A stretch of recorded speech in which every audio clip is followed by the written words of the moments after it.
A trilogia da Disney, também conhecida como trilogia sequel, foi a terceira trilogia da história principal de Star Wars, se passando anos após os eventos do episódio 6. O primeiro filme dessa trilogia foi O Despertar da Força, dirigido por J.J. Abrams, e em 18 de dezembro de 2015 ele chegou às telas do cinema. Em 15 de dezembro de 2017 foi lançado Os Últimos Jedi, o segundo filme dessa trilogia, escrito e dirigido por Rian Johnson. E por fim, o terceiro e último filme da trilogia, Ascensão Skywalker, lançado em 20 de dezembro de 2019, novamente dirigido por J.J. Abrams. Apesar dessa trilogia ter errado muito em questão de história e até mesmo congruência, ela conseguiu agradar uma parte dos fãs, e isso acabou dividindo todo mundo. Tem gente que gosta e tem gente que odeia, mas o que ambos os lados concordam é que dava para melhorar e muito essa trilogia. Isso nos faz parar para pensar, e se tudo fosse diferente? E se George Lucas tivesse ficado no comando até o fim e fizesse as sequels da maneira que ele achasse melhor? E é exatamente sobre isso que vamos falar no vídeo de hoje. A trilogia sequel que nunca aconteceu.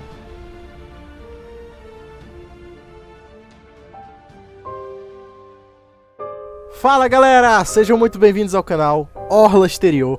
E recentemente foram reveladas as ideias do George Lucas para as sequels de Star Wars, através de um livro chamado Star Wars Archives, que foi escrito mais ou menos no período em que George Lucas estava fazendo as prequels. Eu vou apresentar aqui as ideias e mais lá pra frente, mais ou menos lá pelo final do vídeo, eu vou dar a minha opinião sobre tudo isso. E bom, dando aquela mendigada básica, deixa o seu like logo no início. Se você é novo por aqui, eu te convido a se inscrever no canal e ativar o sininho para receber as notificações. E, se possível, compartilhe esse vídeo aqui com todos os seus amigos que gostam do universo de Star Wars.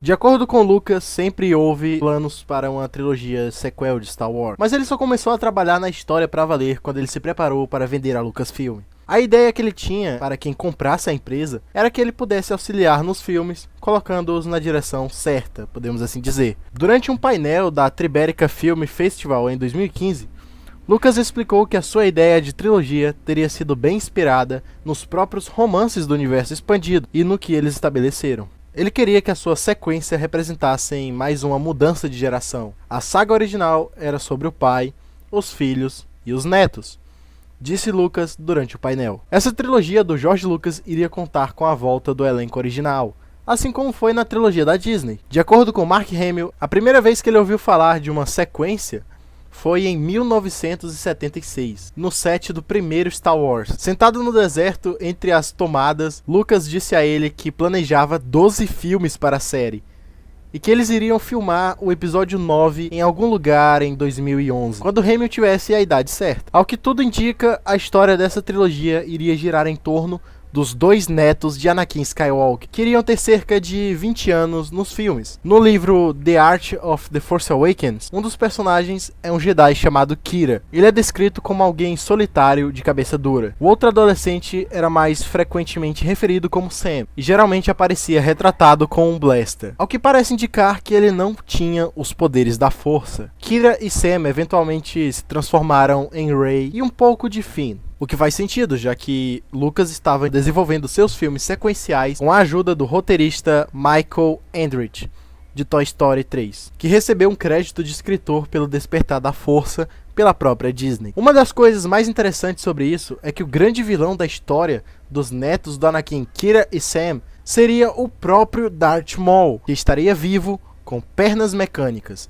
E ele seria um tipo de novo imperador, mas do submundo, do mundo do crime. Um rei do crime da vida, entende? Após a queda do Império, ele teria subido tanto na criminalidade que ele teria tanto poder quanto o próprio imperador. E assim como o imperador, ele iria precisar de um aprendiz, para passar adiante os ensinamentos do Sith. E aí que o George Lucas entra dizendo o seguinte: Darth Maul treinou uma garota, Darth Talon, que foi apresentada nos quadrinhos como sua aprendiz. Lucas continua: ela era o novo Darth Vader, e a maior parte da ação seria com ela. Então, esses seriam os dois vilões principais da trilogia. Como todos sabem, o retorno de Darth Maul realmente aconteceu na Guerra dos Clones e também em Solo, uma história Star Wars, trazendo o vilão de volta às telonas do cinema, como um líder de uma organização criminosa. De volta aos planos da trilogia sequel de Lucas, o livro de Tarshan confirma que o grande cérebro de Star Wars também pretendia transformar a princesa Leia de Carrie Fisher em o escolhido ao longo dos 3 episódios.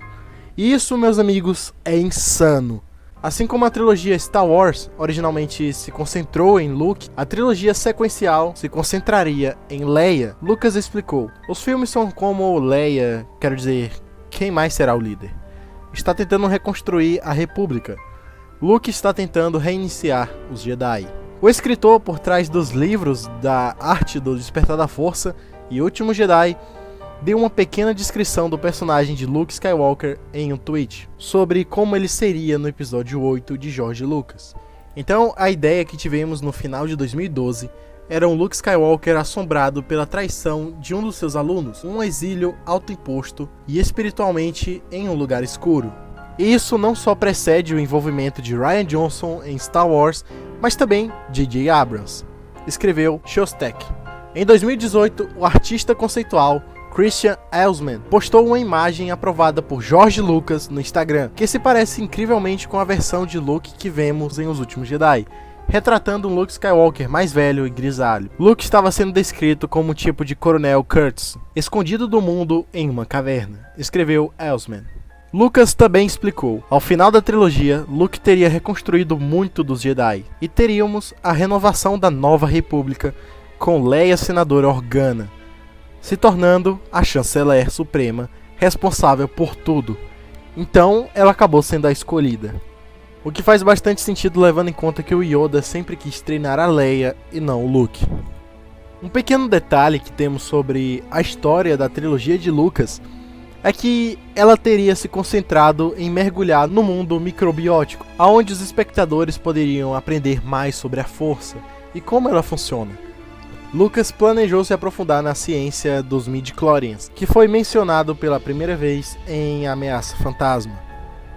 No livro de James Cameron, História da Ficção Científica, de 2018, Lucas explicou que a sua trilogia teria se concentrado em Os Whills, uma forma de vida antiga que se alimenta da força. De acordo com Lucas, os Whills essencialmente são a força. Os midi-chlorians, dentro de seres sensíveis à força, se comunicam diretamente com os Whills, permitindo que seres superpoderosos controlem a galáxia. Antigamente, eu costumava dizer em última análise o que isso significa. É que somos apenas carros, veículos para os Whills viajarem. Somos navios para ele, disse Lucas.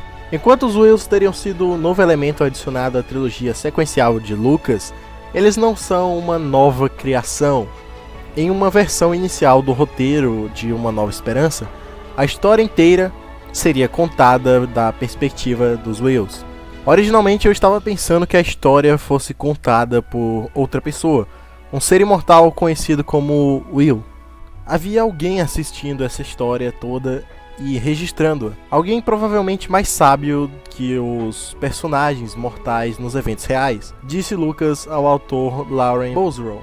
Eu acabei abandonando essa ideia e os conceitos por trás dos Whills se transformaram em força, mas os Whills se tornaram parte dessa enorme quantidade de notas, citações e informações básicas que eu usei para o roteiro. As histórias foram tiradas do Journal of Whills. Em meados da década de 70, Lucas imaginou o Journal of Whills como um texto histórico do universo de Star Wars, a história da galáxia escrita pelo próprio Whills. Ele deu o mesmo nome ao seu esboço original de 40 páginas para a saga. Isso eventualmente foi substituído pelas aventuras de Luke Starkiller, que foi a primeira versão do roteiro de Uma Nova Esperança, retirado do Jornal dos Whills. Mas por que Lucas abandonou o plano da trilogia sequencial, já que tudo parecia estar tão certo? A história seria finalizada da maneira em que Lucas queria, agradando os fãs ou não. Por que ele desistiu de tudo? Bom, sobre isso, Lucas disse o seguinte: naquela época eu estava começando a próxima trilogia. Conversei com os atores e estava começando a me preparar.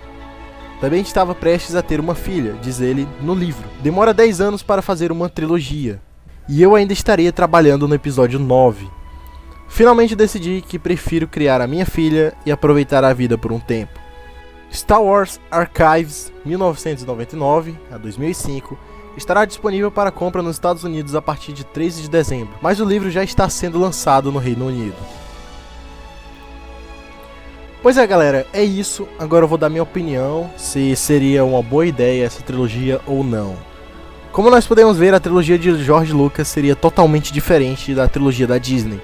Muita coisa interessante podia ter sido explorada, como por exemplo os netos do Anakin, que eu achei uma ideia incrível, principalmente pelo fato do Sam não ter a força. Ao que tudo indica, ele não tem a força, ele não pode usar. Isso ia ser muito da hora de se ver e ser explorado. Poxa, o cara é neto do Jedi/Sith mais poderoso que já existiu, o próprio escolhido, e não tem a força. Seria uma boa quebra de expectativa, provando que não é porque você é da família tal que você é super poderoso.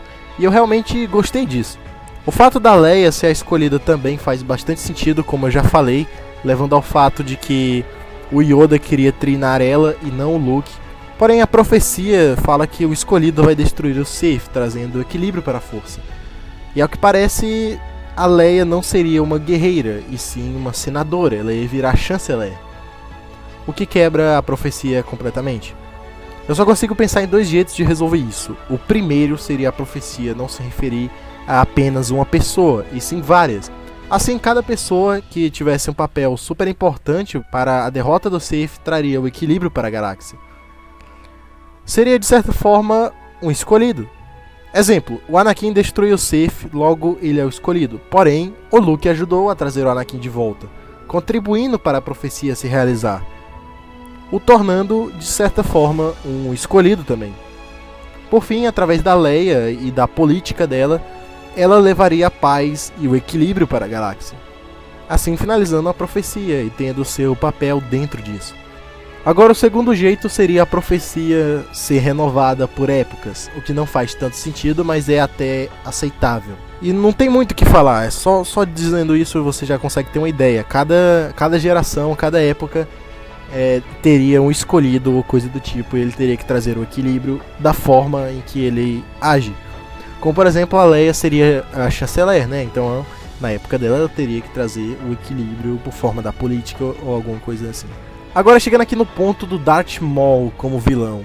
Eu sinceramente detestei. Eu não gostei e não gostaria de ver, apesar de ser um vilão muito bom. Mas é que o problema do Darth Maul é que ele já tá saturado demais. O Darth Maul tá em todo lugar junto com a Ahsoka, que também tá muito saturado. Essa é a verdade.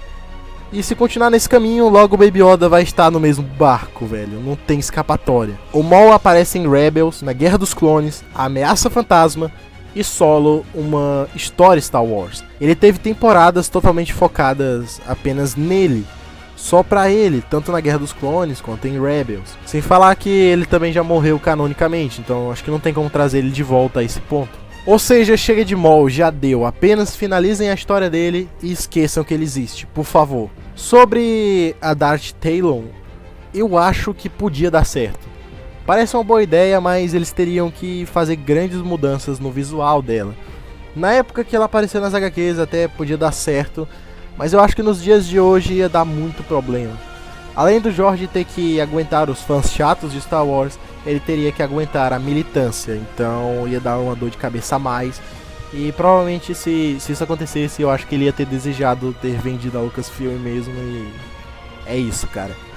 É incrível como essas sequels são tão diferentes da versão da Disney, e elas ainda são bem parecidas, como por exemplo, o exílio do Luke, algo que eu achei bem interessante de se explorar, já que o Luke, além de ser um grande Jedi, ele é um humano, né? Ele é falho, ele não é uma divindade perfeita. Então ele carregar um peso de ter falhado é bem aceitável. Eu acho que apesar de tudo, eu iria gostar de ver essa trilogia do George Lucas. Ela parecia algo bem arriscado, mas que tinha ali um potencial e algo que, se fosse explorado da maneira correta, ia ficar muito bom mesmo. E a saga teria o seu final verdadeiro, né? Do jeito que o George Lucas imaginou. Apesar do Maul ser o vilão, e eu achar isso muito desnecessário. Bom, esses eram alguns pontos que eu queria falar e dar minha opinião sobre, porque pra mim foram os mais importantes e que eu queria muito comentar. Mas e você? O que você achou de tudo isso? Qual a sua opinião sobre essa trilogia do George Lucas? Deixa sua opinião aí nos comentários e vamos debater sobre. Dá uma olhada nesses meus vídeos que estão aparecendo aí na tela, que eu tenho certeza que você vai gostar. Muito obrigado a você que assistiu esse vídeo aqui até o final. E bom, eu vou ficando por aqui. Até o próximo vídeo e que a força esteja com vocês.